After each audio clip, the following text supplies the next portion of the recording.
Hello children, I am Sunil Kumar Pandey, your English teacher from Cambridge International School, Dasya. In this video, I am going to discuss with you the fourth and last part of chapter 6 of your textbook Flamingo, Poets and Pancakes by Ashok Mitran. In the previous video, we discussed the part where the writer introduced the ideas about communism prevalent at the Gemini Studios, then described the visit to the studios of an anti-communist group called Moral Rearmament Army, which staged two very popular plays at the studios, and then he set the stage for the visit of another mysterious person who was rumored to be a poet or an editor, but no one was certain about his identity. Now in this part we will begin with how his visit went. So this is the last paragraph on page number 63. At last, around 4 in the afternoon, the poet or the editor, whoever he was, arrived. He was a tall man, very English, very serious, and of course very unknown to all of us. Battling with half a dozen pedestal fans on the shooting stage, the boss read out a long speech. Obviously, it must have been a hot day, and it was in an open-air stage where there were around half a dozen pedestal fans making a lot of noise, battling with their noise. The boss somehow gave a long speech. It was obvious that he too knew precious little about the poet or the editor. The speech was all in the most general terms, but here and there it was papered with words like freedom and democracy. Obviously, nobody was understanding anything, and it was obvious that even the boss didn't know much about that visitor. Then the poet spoke. He couldn't have addressed a more dazed and silent audience, dazed, unable to react. No one knew what he was talking about, and his accent defeated any attempt to understand what he was saying. First, his subject matter was totally alien, and then his accent, the British accent, was completely ununderstandable to the people at the studios. The whole thing lasted about an hour, then the poet left and we all dispersed in utter bafflement. What are we doing? What is an English poet doing in a film studio which makes Tamil films for the simplest sort of people? People whose lives least afforded them the possibility of cultivating a taste for English poetry. So nobody was able to understand what an English poet or editor was doing at a studio which made simple kind of films for the simple masses, the masses who had nothing to do with English literature. The poet looked pretty baffled too, puzzled too, for he too must have felt the sheer incongruity, unsuitability of his talk about the thrills and travails, adventures of an English poet. So even the poet, according to the writer, was not able to understand what he was doing there. His visit remained an unexplained mystery. Now the writer changes tack. He brings us to a seemingly different topic, which however is related to the visit of this poet. Here he tells us about his own literary inclinations. The great prose writers of the world may not admit it, but my conviction grows stronger day after day that prose writing is not and cannot be the true pursuit of a genius, a humorous way of extolling poetry. According to the writer, prose writing is not a very high form of writing literature. Poetry is. It is for the patient, persistent, persevering drudge. Prose is for patient, persistent, and persevering kind of hard-working people, boring people, with a heart so shrunken that nothing can break it. That is, prose writers, or perhaps prose readers also, are emotionless people. All this is humorous. Rejection slips don't mean a thing to him. Rejection slips means when his stories or novels are sent to publishers and they are rejected, his heart is not broken. He at once sets about making a fresh copy of the long prose piece and sends it on to another editor, enclosing postage for the return of the manuscript. Those were the days when we didn't have internet, and all such raw copies of novels and other literary pieces were sent in handwritten documents by post to the editor. It was for such people that the Hindu had published a tiny announcement in an insignificant corner of an unimportant page, a short story contest organized by a British periodical by the name The Encounter. So much the writer said, only to introduce a story writing contest being organized by a British periodical, a British journal named The Encounter, the advertisement of which was published in the Hindu. Of course, The Encounter wasn't a known commodity among the Gemini literati.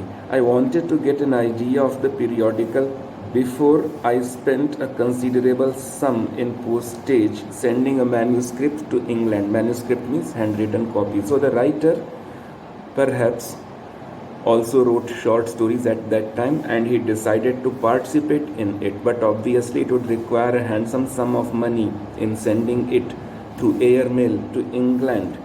So before sending that, he decided to explore more about this journal, The Encounter.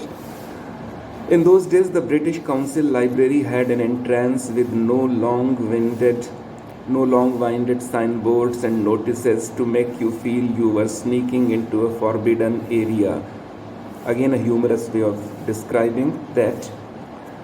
The British Council Library was quite accessible to all in those days, so the writer went there. And there were copies of The Encounter lying about in various degrees of freshness, some old, some new, almost untouched by readers.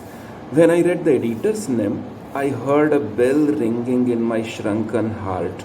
It was the poet who had visited the Gemini studios.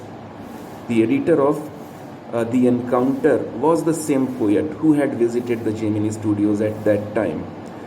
I felt like I had found a long-lost brother, and I sang as I sealed the envelope and wrote out his address. So the writer now happily participated in this short story contest. I felt that he too would be singing the same song at the same time. Long-lost brothers of Indian films discover each other by singing the same song in the first reel and in the final reel of the film, a comment on the absurdity of most of the Hindi movies. Stephen Spender. Stephen, that was his name.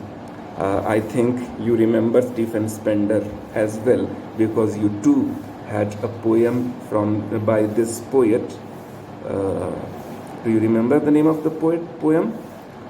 An elementary school classroom in a slum. So, the writer first described the visit of Stephen Spender, whose purpose, however, was not understood. Then he described how he found out the identity of this poet, this visitor. He was Stephen Spender, but still the purpose of his visit was not understood. Now that mystery is revealed in the last paragraph of the chapter. Let's read it. And years later, when I was out of Gemini Studios and I had much time but not much money, anything at a reduced price attracted my attention. On the footpath in front of the Madras Mount Road post office, there was a pile of brand new books for 50 paise each. So some books were being sold at the price of just 50 paise. Actually, they were copies of the same book, only one book. An elegant paperback of American origin, special low-priced student edition in connection with the 50th anniversary of the Russian Revolution. What is so special about Russian Revolution? That revolution heralded the onset of communism on the world stage. I paid 50 paise and picked up a copy of the book, The God That Failed. That was the name of the book. The God That Failed. The name itself is mysterious. We will understand what it means as we read on. 6 eminent men of letters, means writers, in 6 separate essays described their journeys into communism and their disillusioned return. So, the thing common to all these essays in the book was that the writers had earlier adopted the communist ideology, but soon were disillusioned, soon found out that it was not the right way, it was not what it seemed to be, it was not going to succeed, and then they changed their opinion about communism. Now they were opponents of communism. So all these writers who had written essays in this book were earlier supporters of communism, and then they had become opponents of communism. Who were they? You may read out the name, and the last name will again strike you. Stephen Spender. One of the writers was Stephen Spender, and obviously Stephen Spender too earlier had communist beliefs, but later abandoned it, later became an opponent of communism. Suddenly the book assumed tremendous significance. Stephen Spender, the poet who had visited Gemini Studios, in a moment I felt a dark chamber of my mind lit up by a hazy illumination. Something was revealed to the writer. What was that? The reaction to Stephen Spender at Gemini Studios was no longer a mystery. The boss of the Gemini Studios may not have much to do with Spender's poetry, but not with his God that failed. Who was the God that failed? Communism. Communism, which was supposed to be a God who would redeem mankind, but who miserably failed. And obviously, the boss of the Gemini Studios, being a capitalist, was opposed to communism, and Stephen Spender was invited to the studios exactly because this reason, that now he was an opponent of communism and who earlier had been a supporter of communism. So the purpose of Stephen Spender's visit was now revealed. He had been invited to the Gemini Studios in anti-communist propaganda. The Moral Rearmament Army had also been invited for anti-communist propaganda. Stephen Spender had also been invited for anti-communist propaganda. The simple folk at the Gemini Studios were not able to understand it at that time. They thought that the boss had played into the hands of the organizers, but actually boss was too clever for that. He had not played into their hands. He had participated in these functions very knowingly and in the full knowledge of things, with a specific purpose in mind. So children, this was the story. You would now be wondering what this all is about. I told you in the beginning that this is not a story, this is a collection of memories of the time when the writer worked at the Gemini Studios. And in the story and in the chapter, he has not told us any story. He has only shed some light on different aspects using a gentle, humorous language. He has etched some characters, brought out some human follies, weaknesses of the people, like the office boy and Kothamangalam Subbu and the lawyer.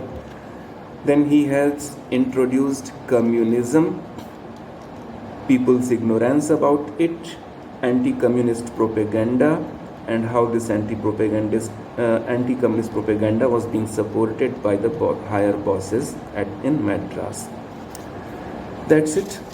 So once go through the whole story, try to understand everything. There are a few questions, short questions, which we might discuss, or we will discuss along with long questions given at the end of the chapter in a further video. Thank you.